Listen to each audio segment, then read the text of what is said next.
How to splice guitar pickup magnet wire. The first step is to unwind the broken wire. Get enough so you can pull it down over the work surface.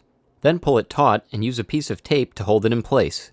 Carefully apply some flux to the wire, then turn on your soldering iron.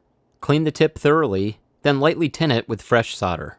Get some new wire off the spool, then line up the new wire parallel with the broken wire, right on top of it in a straight line. There's a bit of a feel to this, and it can be a little tricky. But once the iron catches both pieces of wire, if you run it up and down just right, it'll bond them together seamlessly. Here's some B-roll footage showing the process a little bit closer up.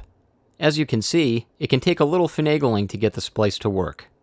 It's critical to verify the integrity of the splice with a multimeter. This is a major benefit of tinning the wire before wrapping it around the eyelets, which I've covered in other videos. One probe on the splice and one probe on the start eyelet should get a stable DC resistance reading in the expected range.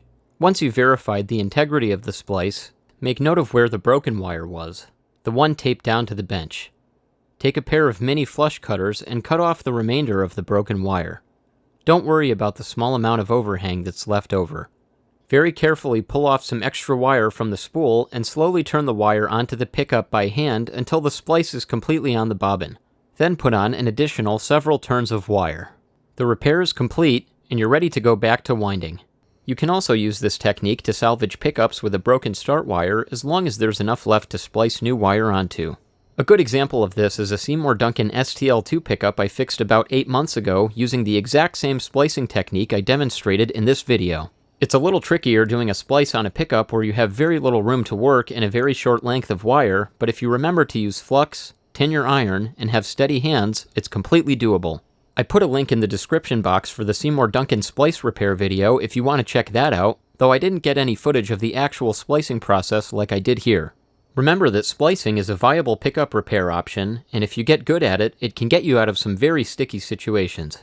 No matter how careful you are, wire always finds a way to break at some point, and knowing how to repair it cleanly, quickly, and effectively is an essential skill to have if you're winding pickups, particularly if you're a professional. So go hit that like button and stay tuned for more insider tips and trade secrets that you're not going to find anywhere else, right here on Guitar MD.